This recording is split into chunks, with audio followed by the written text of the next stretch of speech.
को हमारे देश को आजादी मिली, लेकिन आज भी हमारे देश के कुछ वर्ग पिछड़े हुए हैं, जो आजाद होकर भी किसी की गुलामी कर रहा है।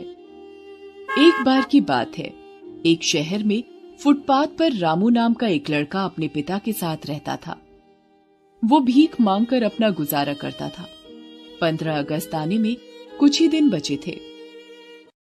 पिताजी, क्या हम इस 15 अगस्त पर तिरंगे लोगों को बेचें? लोग बहुत खुशी से हमारे देश का झंडा खरीद लेंगे और हमको मुंहमांगी कीमत भी मिल जाएगी। आखिर हमारे देश का तिरंगा है।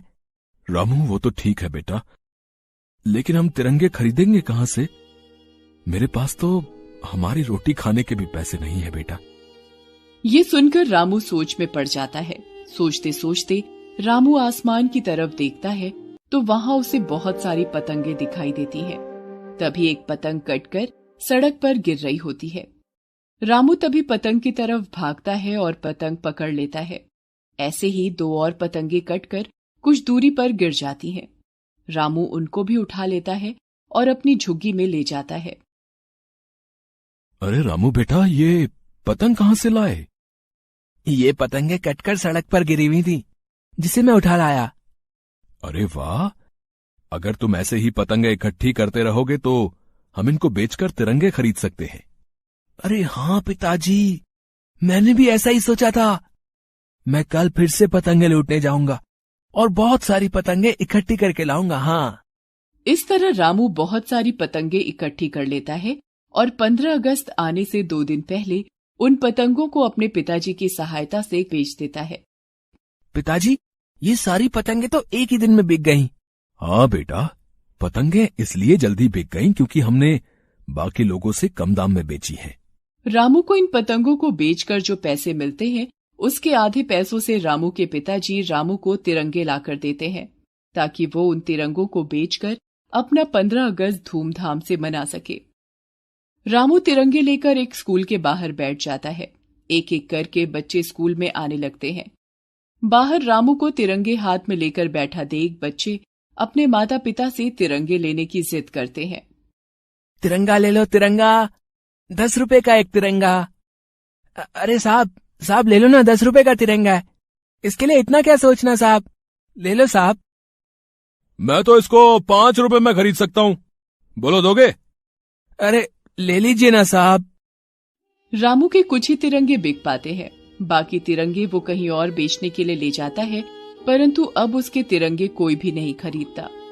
वो उदास हो जाता है। तभी अचानक एक गाड़ी आकर उसके सामने रुकती है और उसमें से कुछ लड़के बाहर निकलते हैं। वो रामू से बिना तिरंगों का दाम पूछे उससे सारे तिरंगे छीनकर अपनी गाड़ी पर चिपकाने लगते हैं। भैया, इसके पैसे तो दे दो। कौन से पैसे?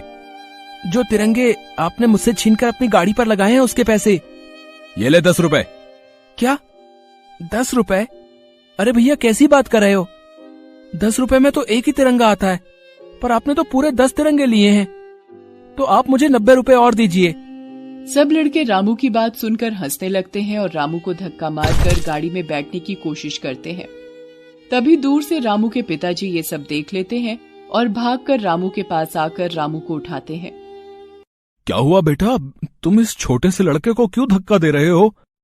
अरे तू होता कौन है हमसे सवाल करने वाला? इस लड़के से ही पूछ ले। पिताजी, मैंने तो बस अपने तिरंगे की कीमत मांगी थी, लेकिन इन्होंने मेरे तिरंगे की पूरी कीमत नहीं दी। जब मैंने इनसे पूरी कीमत मांगी तब इन्होंने मुझे धक्का मारकर गिरा दिया। अरे ओ, चल पैसे निकाल के दे लड़के के, बहुत हो गई तुम्हारी बदतमीजी। तभी लड़के रामू के पिता से हाथापाई करने लगे। रामू अपने पिताजी को बचाने के लिए जोर जोर से चिल्लाने लगता है। बचाओ बचाओ, कोई मेरे पिताजी को बचाओ, नहीं तो ये लोग मेरे पिताजी को मार डालेंगे। तभी कुछ दूरी से 2 फौजी बाइक पर आ रहे होते हैं। क्या हुआ भाई, क्यों लड़ रहे हो? अरे भाई साहब, बच्चे के पैसे नहीं दिए और जब मैंने इनको पैसे देने के लिए कहा तो मुझे मारने लगे। इन गरीबों को मारकर तुम कौन सी देशभक्ति दिखाना चाहते हो? आज जो तिरंगे लेकर तुमने अपनी गाड़ी पर लगाए हैं, कल यही तिरंगे किसी कूड़े के डब्बे में पड़े होंगे। अगर अपनी सच्ची देशभक्ति दिखाना चाहते हो तो जाओ, फौज में भर्ती हो जाओ और दुश्मनों का मुकाबला करो। अब फौजी उन लड़कों से रामू के पूरे पैसे दिलवा देता है। भाई साहब, हमसे गलती हो गई, हमको माफ कर दीजिए। हम हुड़दंग करने के चक्कर में देश के प्रति अपने कर्तव्य को भूल गए थे। रामू और उसके पिताजी फौजी को धन्यवाद करते हैं। तब फौजी उसके पिताजी से कहता है, अरे आप क्यों इस छोटे से लड़के द्वारा बाल मजदूरी करवा रहे हो? क्यों इसका भविष्य खराब कर रहे हो? इसके अच्छे भविष्य के लिए इसका स्कूल में दाखिला क्यों नहीं करते? साहब, मेरे पास तो 2 वक्त की रोटी खाने के भी पैसे नहीं है, भला स्कूल कहां से भेजूंगा? फौजी रामू का सरकारी स्कूल में दाखिला करवा देता है। अब रामू बहुत खुशी खुशी स्कूल जाने लगता है।